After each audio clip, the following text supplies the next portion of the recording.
Welcome to the अंधेरी छाया। आज की कहानी होने वाली है डरावनी और एक अलौकिक कहानी। एक ऐसे कहानी जिसको सुन के आपको की भी डर लगेगा और कान में हेडफोन लगा के बैठ जाओ। और कौन कहां से सुन रहे कमेंट करके बताओ तो कहानी तरफ आगे बढ़े। गहरी रात की चांदनी गांव को अपनी चमक में लपेट रही थी। गांव के किनारे एक पुराना हवेली अपनी भूतिया चालाकी से लोगों को डरा रहा था। इस हवेली में एक रहस्यमय अंधेरा छाया हुआ था जिसके बारे में लोग कई कहानियां सुनाते थे। एक रात गांव का एक युवक नवीन उस हवेली में जाने का फैसला करता है। वह जानना चाहता है कि क्या वाकई में कोई भूत होता है या फिर सिर्फ लोगों का भ्रम है। नवीन ने अकेले ही उस हवेली में प्रवेश किया। जैसे ही वह अंदर आया विचार आया कि यहाँ कुछ अलग है। रसोई और सलोन में धीरे धीरे वह घूमता है पर कोई भी नहीं था। थोड़ी देर बाद जब वह रसोई में पहुंचा तो उसने एक विशेष गुफा देखी। गुफा के दरवाजे पर एक पुरानी ताला लगी हुई थी। नवीन की रुचि बढ़ गई और उसने ताला तोड़ने का निर्णय किया। ताला तोड़ने के बाद उसने गुफा के अंदर झांका। वहाँ पर एक पुरानी किताबें और कुछ रहस्यमय वस्तुएं थीं। वह जिद्दी होकर गुफा की खोज शुरू करता है पर तभी अचानक रसोई से एक अनजान आवाज आती है। उसने रसोई की ओर मुड़कर देखा पर वहाँ कोई नहीं था। उसका दिल धड़कने लगा पर वह हिम्मत नहीं हारा। गुफा के अंदर वह बहुत समय बिताने के बाद एक पुरानी परछाई उसके सामने आई। वह परछाई उससे बात करने लगी। उसने सुना कि यह बचपन का एक खोया हुआ आत्मा है जो इस हवेली में फंसा है। नवीन ने उस परछाई से पूछा, तुम्हें यहाँ रहने का क्या कारण है? परछाई ने कहा, मुझे यहाँ से निकालने के लिए किसी की मदद चाहिए। मैं इस हवेली से नहीं जा सकता। नवीन ने उसे मदद करने का फैसला किया और उसे बचपन के घर वापस ले गया। उसकी सहायता से उस परछाई ने अंतिम विश्राम पा लिया। हवेली से बाहर निकलते समय नवीन ने एहसास किया कि कभी कभी हकीकत से भी अधिक भयानक कुछ भ्रम हो सकता है। नवीन के हवेली से लौटने के बाद गांव में उसकी बहादुरी की चर्चा होने लगी। सब लोग उसकी हिम्मत की सराहना कर रहे थे लेकिन उसके मन में अभी भी कुछ सवाल थे।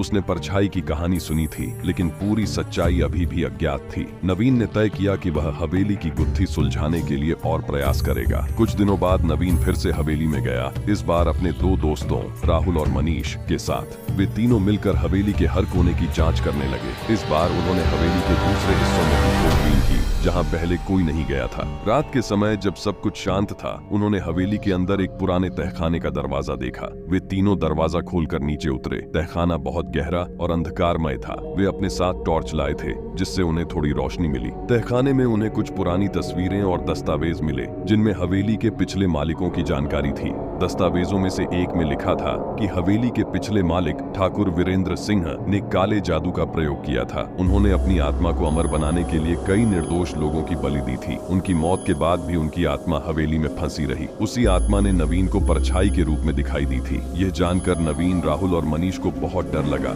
लेकिन वे पीछे नहीं हटे। उन्होंने ठाकुर वीरेंद्र सिंह की आत्मा को शांति देने का निर्णय किया। उन्होंने दस्तावेजों में लिखे मंत्रों और विधियों का पालन किया। जब वे यह सब कर रहे थे तभी तहखाने में अचानक ठंडी हवा चलने लगी और चारों ओर एक भयानक आवाज गूंजने लगी। ठाकुर की आत्मा ने खुद को प्रकट किया और उन्हें चेतावनी दी कि वे वहां से चले जाएं। लेकिन नवीन और उसके दोस्तों ने हिम्मत नहीं हारी और विधियों को पूरा किया। अंततः ठाकुर वीरेंद्र सिंह की आत्मा ने हार मान ली और हवेली से हमेशा के लिए मुक्त हो गई। हवेली अब एक शांतिपूर्ण जगह बन गई थी। नवीन, राहुल और मनीष ने अपनी जान की परवाह किए बिना गांव को एक बड़ी मुसीबत से बचाया। गांव के लोग इस घटना के बाद बहुत खुश हुए और नवीन और उसके दोस्तों को नायक के रूप में सम्मानित किया।